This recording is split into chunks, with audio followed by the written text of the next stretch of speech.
Hey guys, welcome back to another video, and today we're going to be going through the fastest and easiest way to complete a Fort of Fortune, because this is actually probably, in my opinion, one of the easiest events in the game once you know the strategy behind actually completing it. And as you know, you do get the Chest of Fortune from this event, which if you somehow manage to collect 210 of them, you get some really cool cosmetics from the shop.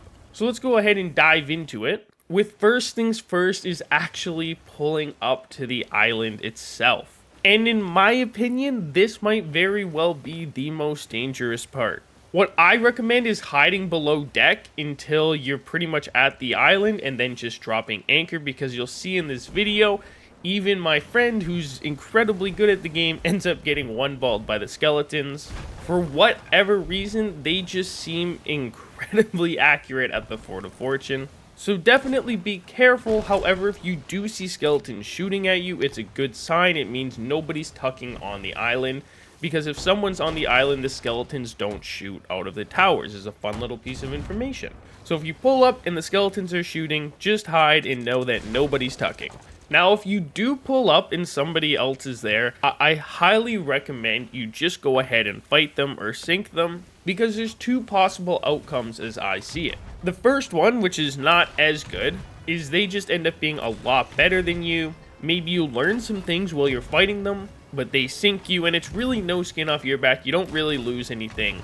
You can just go ahead and jump to the next server and try and find another Fort of Fortune. However, if you do actually end up sinking them, then they've probably already completed a bit of the fort for you, and it's going to be a lot quicker for you to finish. They could already be on boss wave, which if that's the case, it should only take you about 3 minutes to finish the fort. So although I do encourage being friendly at some parts of the game, this is one of those events where I would just encourage you to avoid alliances at all costs, because there's just way too many kegs at play here.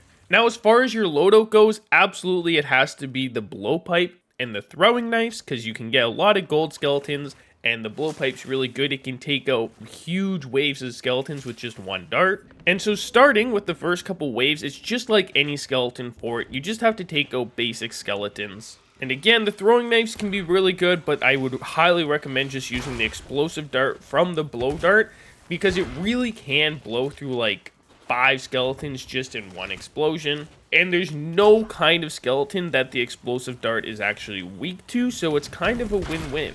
Then you'll go ahead and you'll get a captain wave where there's just one captain. Treat it like the normal ones. And this is followed by a wave with 2 ashen captains, and this is the final skeleton wave before you get to fight the boss. So generally on this wave, I would recommend just taking a peek out for other boats. Make sure that no one's close to pulling up on you, because you're only about a couple minutes from actually finishing the whole event. Because as you're going to see in this video, you can actually kill the boss insanely quick. Like, actually insanely quick.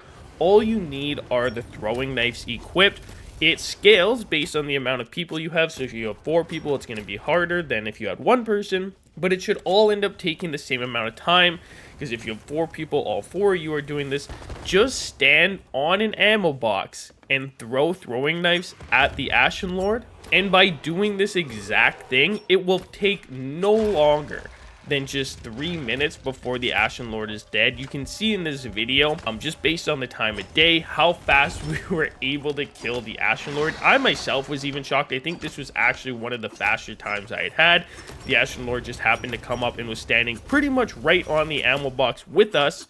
And we even skipped, if you don't know, there's 3 phases on the Ashen Lord, and we skipped the 3rd phase. By doing this so quick, where the rocks fall out of the sky and your boat can be in danger, that is a huge benefit to using these throwing knives, is you actually get to bypass that part of the boss battle, because you will be killing the Ashen Lord just so incredibly fast. There's nothing else special going on here. We didn't hit the Ashen Lord with any kegs or anything. All we did was stand on the ammo box, throw throwing knives, and that's all you have to do. They're relatively easy to hit your target with. And then, of course, if the Ashen Lord spawns in skeletons, just use the knives, quickly take out the skeletons, and get right back to it. Using this exact method, I've done Fort of Fortunes in anywhere from 10 to 15 minutes on average. It is incredibly fast. Actually, the longest part is just making your way through how many waves of normal skeletons there are. But that's pretty much it. If you guys enjoyed the video, definitely feel free to subscribe for more Sea of Thieves tutorial content. As always, we'll see you guys in the next one. I'm out. Peace.